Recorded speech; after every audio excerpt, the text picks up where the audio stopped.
for this project will be split 3 ways, between federal and provincial grants, the city, and homeowners. Residents of the area can pay their share up front or have it added to their taxes. Jen Zielinski, CFJC News. Okay. It's being called political shenanigans. The domain name murraytodd.ca is being redirected to NDP candidate Michael Crawford's website. Well, my reaction was, I think, surprise.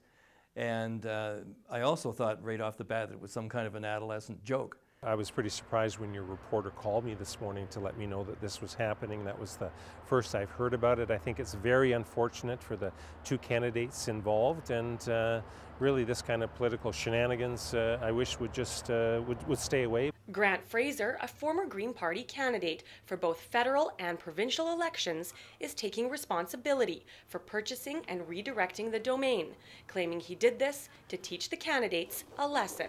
I don't see it as bad form. I think what it shows is a lack of awareness of social media, and that when you're going to run for public office, you should take care to cover your bases first. I mean, even if you're going to run for city council, register your domain name. Chris Kempling, the candidate for the Christian Heritage Party, was also targeted by Fraser. I wasn't quite sure whether to be annoyed or mildly amused.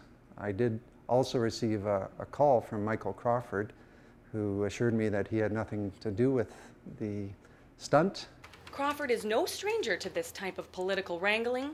Back in 2007, Kevin Skrepnik, an office employee for former MP Betty Hinton, registered the domain name michaelcrawford.ca. But I think the message here for candidates, no matter what level they're seeking office, get that domain name registered early. The Air Care program started back in 1992 as a way to improve the region's air quality. Over 15 million vehicles have been inspected since that time, and just under 1 million have failed. So if your vehicle is 8 years or older, it's time to get it air cared. Jen Zielinski in Vancouver for BCIT Magazine.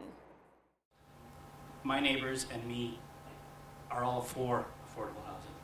Council spent 5 hours hearing from the public about concerns regarding rezoning of 6 lots for affordable housing.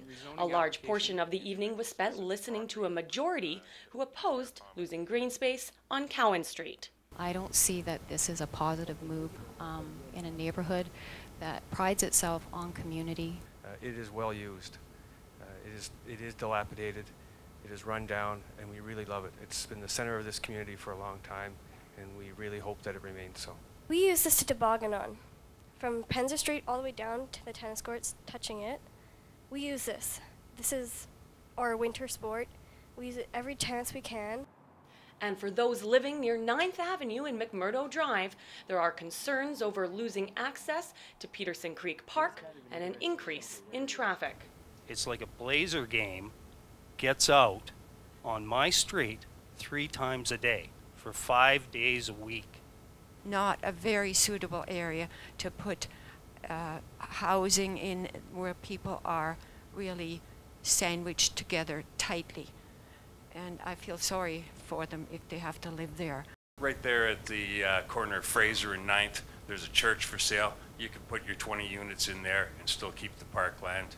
While no one said they are opposed to social housing, advocates like the director of the Elizabeth Fry Society and also an area resident stress the need to find locations where affordable homes can be built. It's difficult within the city to find places that are appropriate, that meet the needs of so many people that are looking for affordable housing in the communities. I really don't want to have to choose between green space and social housing, but if a choice is forced on me, I think homes for 16 people at 697 Cowan is slightly more important than recreation. To every single person that puts their greed in front of our need, I would like to let them know that it's us that feel devalued, and a lot more than a home. That's all I have to say. There was no resolution by the time the clock struck midnight, forcing council to recess the hearing until 7 p.m. tonight, where they will come to a decision.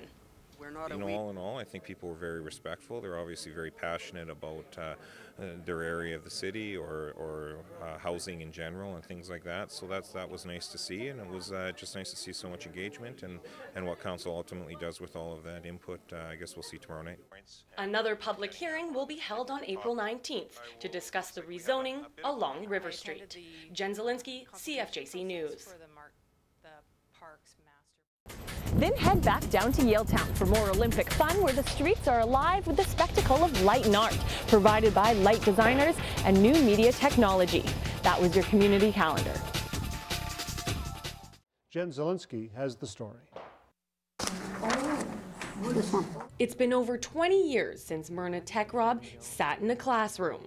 She's never completed her grade 12, but now she's giving it another shot in the Street School program. But these grants are only available to groups in the province who are currently eligible from previous grants.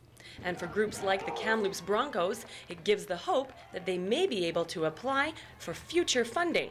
So being able to get a grant will help us, especially in areas of travel, which is a huge cost for us, and purchasing equipment, which is a huge cost for us. With our program, we've always kind of run at a break even, but by being able to get these grants, maybe now we can start setting up scholarship programs for our players. And now that the grants are back, we'll be applying for them, and hopefully we'll be able to assist our program through them.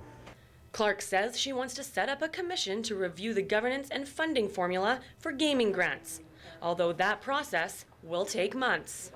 Jen Zielinski, CFJC News.